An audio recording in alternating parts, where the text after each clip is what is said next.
Recipe Chapter 2. Back to reality. It was late in the evening at the dam. Daggett was watching the new season of Bill Leaking's wildlife/reality TV show. This season, it was about a bear named Barry. Barry was a groovy, peace-loving bear who only ate salmon and remarkably resembled the human singer Barry White. He lived a short distance downstream from the Beavers' new dam and became quick friends with Norbert and Daggett after they agreed to help him get a spot on Bill Leaking's TV show. "How can you watch that garbage, Daggett? Bill Leaking is such a boob," Norbert said, scowling at the TV. Bears may be the coolest animal in the forest, but don't be fooled. They are dangerous, vicious monsters that will eat anything that gets in the way, Bill Leaking said from the TV with conviction, causing Daggett to curl on the couch with fear. "Dag! Barry's our friend. You know Bill's only saying those things to scare deuce like you and get ratings." "But Norb, look," Dag said, pointing with a shaky finger at a cartoon picture of an angry bear eating a beaver on the TV screen. Norbert sighed, rolling his eyes.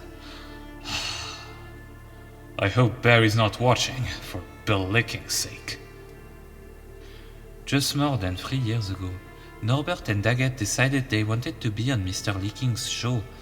After seeing it on TV, they craved attention and fame, and his show proved to bring them just that, as well as a nice paycheck. The Beavers sent a letter inviting Mr. Leaking to their dam, and as fast as you can sign a dodgy contract, small cameras were fitted throughout the dam to capture every aspect of their lives, 24 hours a day. It started out great, and the show lasted for a couple years, but as ratings began to drop, Mr. Leaking's tactics at recovery became unacceptable to Norbert. Long story short, Norbert and Daggett ended up traveling to Mr. Leaking's home in California, and everyone lost their temper. Norbert was unimpressed, and Daggett was on the verge of ripping Bill apart. After arguing for a good half hour, Bill and the producers agreed on a termination date, and shortly after, the Beavers went off air for good. Norbert decided it was time for a change, a fresh start, and so they moved to a more remote location deep in the logging country. Norbert turned from the TV and walked out of the living room.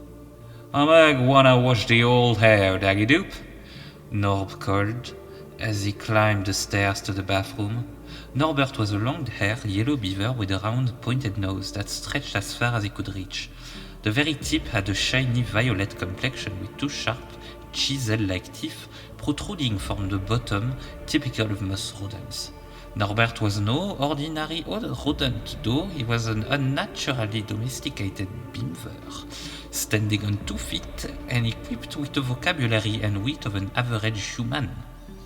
His brother, Daggett, was of the same build but slightly shorter with brown fur and a red nose. If Daggett were a human, he'd probably look like Ben Stiller. In the bathroom, Norbert looked at himself in the mirror and couldn't help but smile at his reflection as he parted his hair with his paws. He was constantly impressed with his own good looks, even as he examined his droopy, oil-laden hair. He considered himself one of the best-looking animals in the forest, much to Daggett's disdain.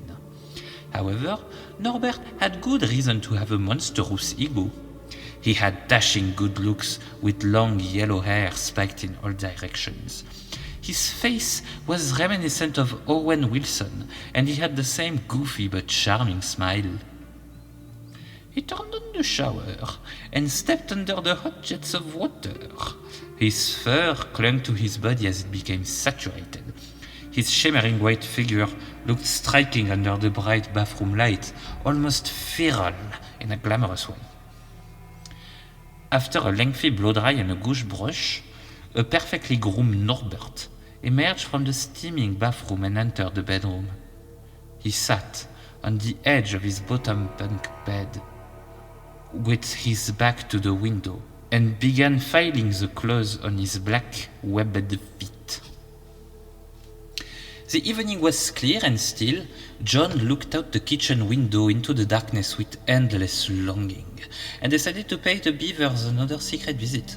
He turned off the light and left the kitchen, and went to his bedroom for a change into something darker before setting off. Along the dark tracks beside the river, John quietly made his way to the Beaver's dam. Only the noise of running water and the old night bird could be heard. As the bushes and trees thinned, the Beaver dam presented itself in the darkness with yellow squares of light.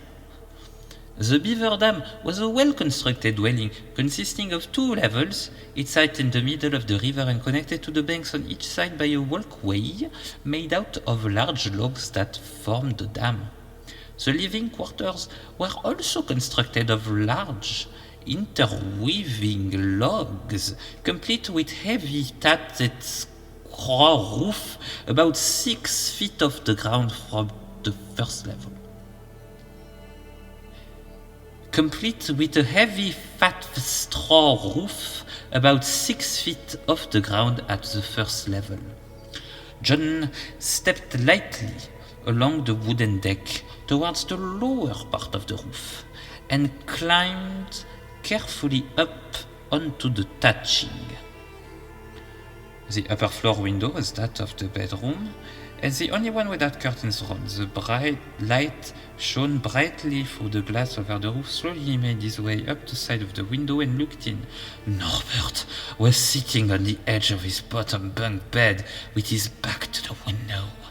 It looked like he was scratching his feet until John saw the file in his hands. John was lost for expression. He just stood there with his face pressed against the window frame and his one eye focused on the beautiful Beaver that sat just a few feet away. Norbert got up and dropped the pink dressing gown, revealing his full body of soft yellow fur. John trembled with excitement. He'd never felt so close to Norbert before. It was almost disturbing. He longed desperately to feel that soft, rich fur run between his fingers and caress Norbert's figure.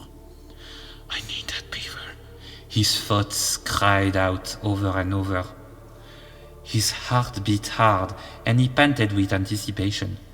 Norbert began to turn, and John quickly retreated from the window, wishing he had the strength to get Norbert's attention. The light faded from the roof as the curtains were drawn. John got down from the roof and headed home, shaken by his brief one-way encounter. John lay on the bed, looking up at all the pictures of Norbert stuck to the ceiling. Seeing Norbert so close tonight really rocked him. He stared unblinking at Norbert's face, looking back at him, smiling, and smiled back. John pulled the chain on the bedside light, filling the room with darkness. Curled up to his handmaid Norbert, he thought about the real Norbert lying peacefully in his own bed. A single tear rolled down John's cheek as he shut his eyes tight and rolled over, grasping his Norbert plushie tightly. He felt warm and safe. Burying his face in the soft fake fur, John whispered with love and desire, "I love you, Norby." He squeezed it tighter and kissed it again and again. In the darkness, John envisioned Norbert's fur up close and the whiskers on his nose, stroking his plushie as he imagined stroking the real Norbert's nose. John lay on his side and turned Norbert to face him. "You're so beautiful," he said longingly, and kissed the long furry nose, the rich fur for face. What the... What did you write? He said longingly and kissed the long furry nose, the rich fur his face. He said longingly and kissed the long furry nose, the reached for his face. John wallowed in the darkness, holding his plushie until unconsciousness swallowed his longing thoughts of the beautiful creature. For the next week, John busied himself on the usual activities, browsing his favorite furry websites and maintaining the lodge.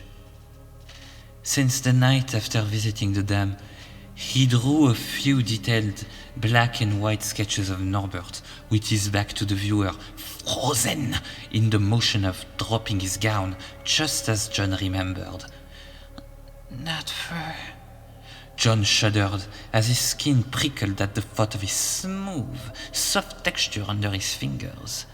Sitting on the back doorstep in the warm morning sun, John sipped his coffee and schemed to himself when his next visit should be. You came here for a reason. When are you going to meet Norbert? You can't just hide here forever. After a few moments, John snapped out of his daydream and made up his mind. Might as well pay them a visit tonight then.